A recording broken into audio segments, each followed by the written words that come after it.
नमस्कार दोस्तों। तो हम अगली सीरीज में पढ़ेंगे आचार्य रामचंद्र शुक्ल को। अभी हमने कल पढ़ा था मिस्र बंधुओं के इतिहास के बारे में, उन्होंने कैसे काल विभाजन किया। आज हम आचार्य रामचंद्र शुक्ल का काल विभाजन देखेंगे, इन्होंने किस प्रकार से किया। तो देखते हैं हम, चलिए पढ़ते हैं कि सच्चे अर्थों में हिंदी साहित्य का इतिहास लिखने की परंपरा का विकास आचार्य रामचंद्र शुक्ल के द्वारा ही किया गया। इस रचना हिंदी साहित्य का इतिहास है। प्रकाशक नागरी प्रचारणी सभा काशी है और प्रकाशक वर्ष है 1929 ईस्वी। नोट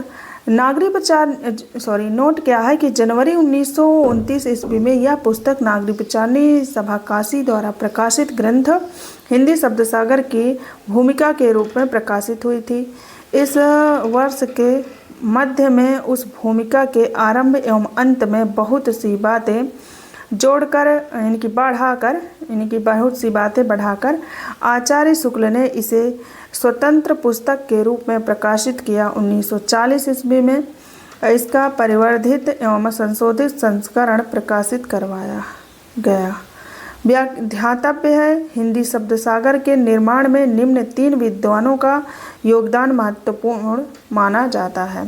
तो 3 विद्वान हैं, बाबू श्याम सुंदर दास, आचार्य रामचंद्र शुक्ल और रामचंद्र वर्मा। इसकी विशेषताएं क्या हैं? इसकी प्रमुख विशेषताएं हैं कि इस पुस्तक में लगभग 1000 कवियों के जीवन चरित्र का विवेचन किया गया है।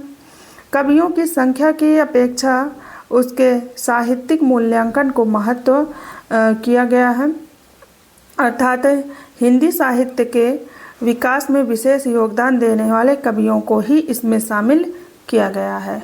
कम महत्व वाले कवियों को इसमें इस जगह नहीं मिली। और कवियों के निरूपण कवियों के काव्य निरूपण में आधुनिक समालोचनात्मक दृष्टियों को अपनाया गया है।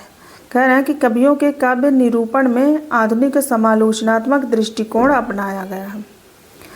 कवियों एवं लेखकों की रचना शैली का वैज्ञानिक विश्लेषण किया गया है। इसमें जो है कवियों एवं लेखकों की रचना शैली का वैज्ञानिक विश्लेषण किया गया है।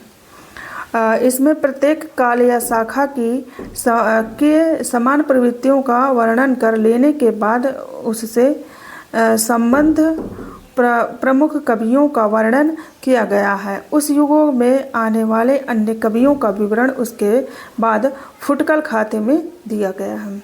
केदारनाथ पाठक ने इस रचना के लेखन में शुक्ल जी को अपूर्व सहयोग प्रदान किया था। इस रचना के लेखन में शुक्ल जी ने निम्न रचनाओं से विशेष साहित्य सामग्री ग्रहण की थी। तो रचनाएं कौन कौन सी है तो देखते हैं। पहली है मिस्र बंधु विनोद, मिस्र बंधुओं की, और हिंदी कोविद रत्नमाला श्याम सुंदर दास की, और हिंदी कविता कौमुदी रामनरेश त्रिपाठी की, और ब्रजमाधुरी सार वियोगी हरि की। इस ग्रंथ का आरंभ सिद्धों की वाणियों से किया गया है। ये क्या कह रहे हैं कि इस ग्रंथ का निर्माण जो है सिद्धों की वाणियों से किया गया है। तो काल विभाजन इन्होंने कैसे किया, काल विभाजन देखते हैं इनका। आचार्य रामचंद्र शुक्ल का काल विभाजन इन्होंने कैसे किया। काल विभाजन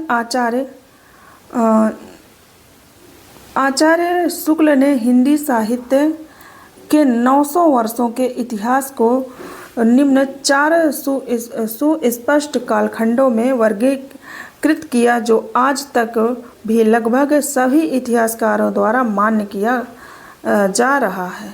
इन्होंने हिंदी साहित्य के 900 वर्षों के इतिहास को निम्न 4 सुस्पष्ट कालखंडों में वर्गीकृत किया है, जो आज तक भी लगभग सभी साहित्यकारों को द्वारा मान्य किया जा रहा है। वीरगाथा काल, आदिकाल। वीरगाथा काल का नाम इन्होंने आदिकाल दिया और उसका समय विक्रम संवत 1050 से विक्रम संवत 1375 तक।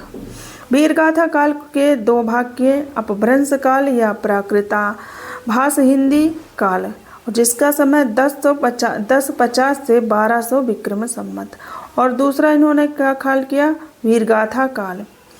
उसमें इन्होंने उसका समय रखा 1200 से 1375 विक्रम संवत। फिर इनका दूसरा क्या है कि पूर्व मध्यकाल को उन्होंने भक्तिकाल कहा और भक्तिकाल का समय इन्होंने निर्धारित किया विक्रम संवत 1375 से विक्रम संवत 1700 तक।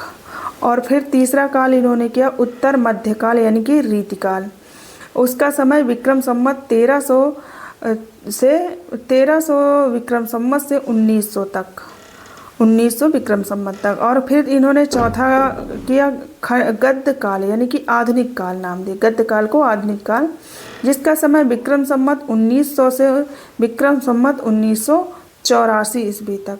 फिर इन्होंने आधुनिक गद्य यानी काल के 3 भाग किए। आधुनिक गद्य काल के इन्होंने 3 भेद किए।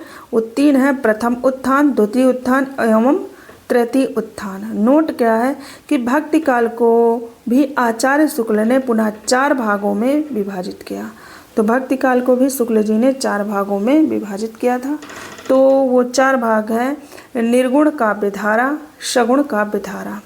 तो पहले भक्ति काल को 2 भागों में इन्होंने किया, निर्गुण काव्य धारा और सगुण काव्य धारा। फिर निर्गुण काव्य धारा के अंतर्गत इन्होंने 2 भागों में बांटा, ज्ञानाश्रयी काव्य धारा, प्रेमाश्रयी काव्य धारा।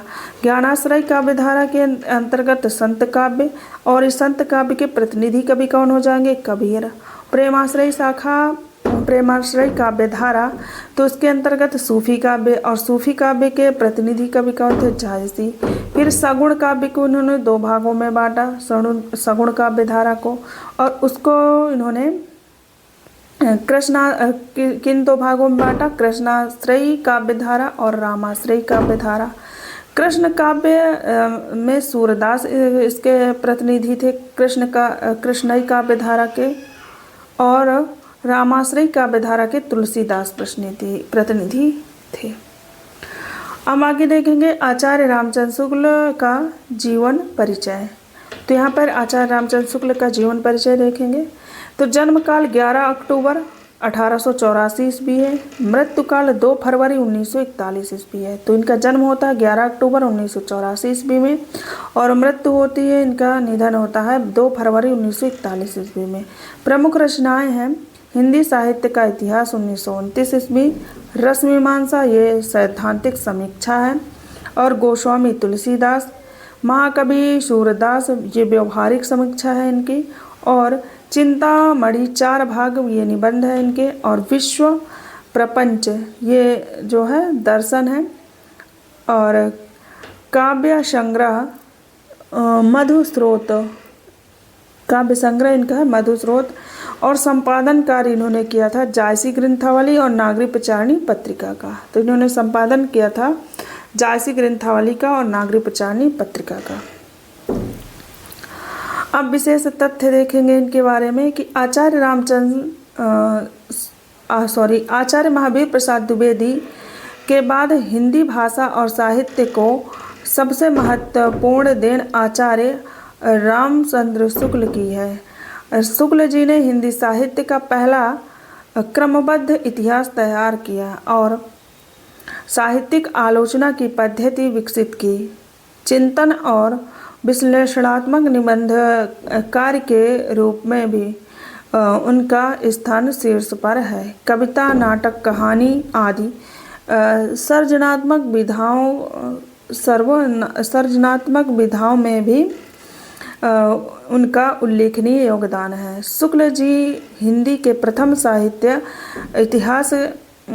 इतिहासकार हैं जो साहित्य की परंपरा, इतिहास लेखन की पद्धति को बदलकर एक ऐसी शैली का विकास करते हैं जो कवि वृत्ति परिचय जैसी कथित इतिहास लेखन की सीमाओं को उजागर कर वैज्ञानिक आलोचनात्मक दृष्टिकोण को विकसित करती है। विशेष कथन क्या है कि यदि प्रबंध काव्य एक विस्तृत वनस्थली है तो मुक्तक एक चुना हुआ गुलदस्ता। आचार्य रामचंद्र शुक्ल ने वीरगाथा काल नामकरण के लिए निम्न 12 ग्रंथों के आधार लिए थे। तो कौन से 12 ग्रंथों के आधार लिया था? तो विजयपाल रासो, हम्मीर रासो, पृथ्वीराज रासो, परमाल रासो, विशल देव रासो, खुमान रासो, कीर्तिलता, कीर्ति पताका और विद्यापति की पदावली और जय चंद्र प्रकाश, जय मयंक, जस चंद्रिका, खुसरो की पहेलियाँ। तो इन्होंने ये काल विभाजन यानी कि आचार्य शुक्ल ने वीरगाथा काल नामकरण के लिए निम्न 12 ग्रंथों का आधार लिया था। वो 12 ग्रंथ थे परमाल रासो, हमीर रासो, पृथ्वीराज रासो, विजयपाल रासो और विसल देव रासो। तो मैंने इसको ऊपर नीचे पढ़ दिया तो ठीक है। खुमाण रासो, कीर्ति पताका और कीर्तिलता, कीर्ति पताका, विद्यापति की पदावली और जय चंद्र प्रकाश और जय मयंक, जस चंद्रिका, खुसरो की पहेलियाँ। अब देखेंगे हम कल आचार्य हजारी प्रसाद द्विवेदी को, फिर इसके बाद अन्य रचनाकार बचेंगे छोटे छोटे से, तो उनको कल देख लेंगे। आज के लिए इतना ही। बहुत बहुत तो आभार आप सबका। राधे राधे सभी को।